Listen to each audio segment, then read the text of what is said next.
Most important topic, impedance curves for series resonant circuit. If you refer diagram, on x-axis we have frequency and on y-axis we have reactances, inductive reactance in the positive direction and capacitive reactance in the negative direction. Constant value of R is shown with the dotted line and the green colored curve shows impedance line. So let us see how this curve comes. We know formula for inductive reactance, XL is equal to 2 pi FL. So there is a direct relation between frequency and inductive reactance. As frequency value increases, inductive reactance also increases. So we can draw a straight line passing through origin like this, blue colored line. This is the XL curve. XC we know 1 upon 2 pi FC. So as frequency value increases, XC value reduces in the negative direction. So we are having a slightly exponential curve with respect to frequency. So this is a capacitive reactance curve, this is the inductive reactance curve. We know resistance is not dependent on frequency, a constant line we can draw here. Now what is Z? Z is nothing but the impedance. We know formula for impedance. Impedance Z is equal to R plus J XL minus XC. If we calculate its magnitude, it will be mod of Z is equal to under root of R square plus omega L minus 1 upon omega C entirely bracket square.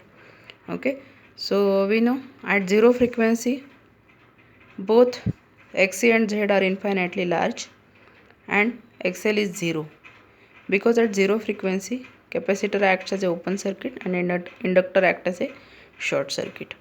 As the frequency increases, Xc value decreases and XL value increases.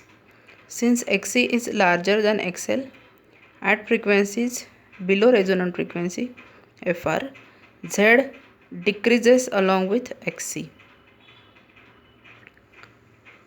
This shape we are talking about. Okay. At resonant frequency Fr, at this point, Xc is equal to XL. Both are equal and opposite, hence cancel each other, and Z is equal to R. So this value Z is equal to R. Okay. And at frequencies above resonant frequency, that is right hand side part, frequency is larger than resonance frequency, F is greater than Fr. XL is larger than Xc. Because F value increases, XL is greater and Xc is smaller. So XL is greater than Xc and hence causes Z to increase in positive direction. So we are having right hand side of this graph. This side is nothing but capacitive. Why capacitive? Because we know entirely from the formulas. Frequency value is less, capacitive reactance is more, inductive reactance is small. So in this formula, XL minus Xc is there. So this term becomes negative. Because of this negative term, our Z decreases like this. Okay. At resonance, both the reactances are equal and opposite, hence cancel each other. Only R value is remaining. So our Z is having a value of R. If you observe, this parabola is not touching to the zero line passing through origin. It is having definite value of R, because at resonance what happens? This omega L and 1 upon omega C values become equal. These are cancelled at the resonance. So we get only Z is equal to R. So this parabola is located at point Z is equal to R here. This curve is not touching to zero line because R is present in the circuit. R is having some finite value. So parabola is slightly shifted upwards. So if you see like this, above resonant frequency XL increases. So obviously this term become positive. As this term become positive, Z will also become positive and it increases in the positive direction.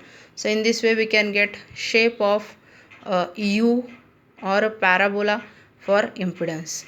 So impedance curve can be easily plotted with respect to frequency.